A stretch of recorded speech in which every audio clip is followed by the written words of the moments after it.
right, good morning once again, everybody. It is, let's see, December 1st. It is 50 degrees, so very uncharacteristic temperatures for December. Right at 5:30 in the morning, we're headed out here to Fort Knox, and yep, I have no idea what that was. Whatever. But yeah, we're headed out. We got it's rained all day yesterday, torrential downpours. It's rained all the way up until about an hour ago. The roads are still wet, but the skies have broke. Can see the stars out. So we're really hoping that it's going to entice these deer to get up on their feet this morning and go to these green food sources. So that's where I'm headed, going to one of these food plots on post, get all set up. I am going to sit up in a little different area. I've been kind of studying that topography of that map. And I'm thinking that I need to push over, especially with my wind direction today, and set up on another side, another little area, a little thicket within that area of post. So headed in, guys. Wish me luck, because I think I need it, but I am excited about the deer movement that we should see this morning. So continue to hang in there, and hopefully I'm bringing you some really good footage here before too long. Stay tuned.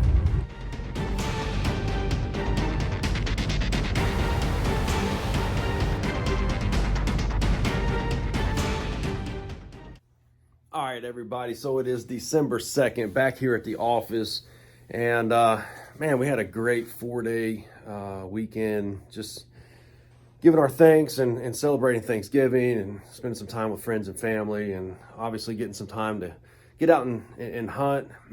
And got out yesterday morning real early, and then right at about 10 o'clock, that wind just really picked up as that cold front continued to move in. So packed everything up, and I made that, it's probably about a 3/4 mile hike back out off of Fort Knox. And when I came out, I set my crossbow, same place I always do, on the back tire, and dropped the tailgate, put all my gear down, and then I remembered, oh man, I got to check out, and I'm really bad about that. And on post, you got to check in, you got to check out, and if you mess up, you lose your hunting privileges for an extended period of time. So jumped in the truck, got all checked out, ran back, went to throw everything in my truck. I specifically remember, running the ratchet strap through the things that were in the bed of the truck, and then put a couple items in the back seat, got in my truck, headed home. And so this afternoon, I had to run back to the house because I forgot something. And as I was closing the garage door, I noticed, wait a minute, where's my crossbow? Because you know how it is, like, all your stuff's always right where it's supposed to be. I mean, you can tell when you walk in your house or in your living room or your garage if something's not where it's supposed to be or whatever. And I just realized that my crossbow wasn't where it usually sits. So I go over and look around. I don't see my crossbow. I'm like, oh man, I must have left it in the truck last night. So go over to the truck, unlock it, check, no crossbow. And then my stomach sank. It's like, oh my gosh. I went to the back of that truck, and I never went back over on the passenger side. And that crossbow, I just never grabbed it, guys. I mean, so hear me say before I go any further, 100% my fault. I screwed up, my bad. And, just another one of those hard, expensive life lessons learned. But, I went back out there, and obviously it's not there. I called the hunt control on Fort Knox just randomly. I actually told the guy, I was like, I'm about to ask you a silly question that I think I already know the answer to, but did you happen to have a crossbow turned in from the area, the zone that I was in? And he was like, no. So he did verify that I was the only one to hunt there yesterday, and no one checked in today. So yeah, I just... Where it would have fallen, it's a back road, doesn't get a lot of travel, but anybody probably could have went by and seen that. There's also a house there, so anybody walking a dog or whatever could have found it. There's a gate on that house, and a lot of no trespassing, beware of dogs, signs, whatnot. So didn't think I probably better go walking up there to ask them if they might have found it. But I guess the point is that I've kind of made today is we just really don't live in that society no more. I mean, remember growing up that if you find something like that, you turn it in, you know, you do your best to get it back to an owner. And unfortunately, that's just not the society we live in anymore, because more than likely that crossbow either found its way into someone's collection or found its way to a pawn shop first thing this morning. And just kind of like my all the game cameras, trail cameras that have gotten stolen this year. I mean, I've already had 9 trail cameras stolen this season alone, 7 of those off of one farm. And yeah, it's just, so I guess point being is I didn't leave it there on purpose for someone else to have. It was a mistake. It was 100% my fault. And like I said, lesson learned. But it is sad that we live in a society today that you can't expect to ever see that again. And, you know, I hope somebody makes me eat those words. I would love to get a phone call or whatever that was turned into Fort Knox Hunt Control. If you found it, it's a great place to drop it off.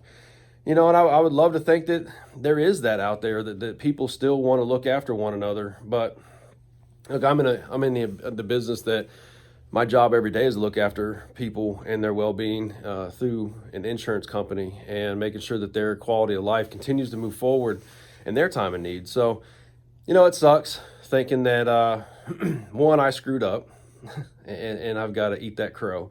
2, that I basically know for a fact that I'll never see that crossbow again. And yeah, so that was my weekend. Actually spent some great time out there. Unfortunately, didn't see any deer. I think we're just in that phase right now where they're recharging their batteries. But I think any day now we'll get back to seeing more patterned food, those bucks being back on food, and get that late season pattern down. So very optimistic that we're going to continue to put on that pressure and fill those tags that we have out at Fort Knox, and that the other guys that have not filled their statewide tag here in Kentucky yet on the team, those will get filled too. So I'm going to wrap this one up.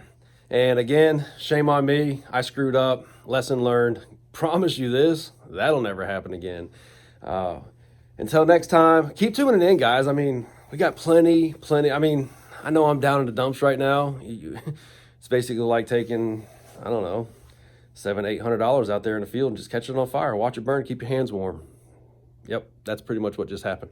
So I'm a little in the dumps. I know I'm not all cheerful and whatnot on this episode, but I tell you this, guys, we still have plenty of action coming for the season. We're getting ready to move into ducks. So we've got a lot of the guys already at duck camp and having some success there. So be bringing that to you guys here real shortly. Also head over to their Facebook page, Duck 30 Outdoors, and check us out over there, and continue to follow through the rest of this season. We're going into predator hunting late season. Then obviously we'll move into scouting and shed season, and then right back into the 2020 preseason and all the things that go into our successful deer season. So hit that subscribe button, get down there and hit it. If you're logged into Facebook watching this right now, you have to log into your YouTube account, hit that subscribe button, follow us, and yeah, plenty more action coming your way. So continue to stay tuned, and as always, wake up and hunt.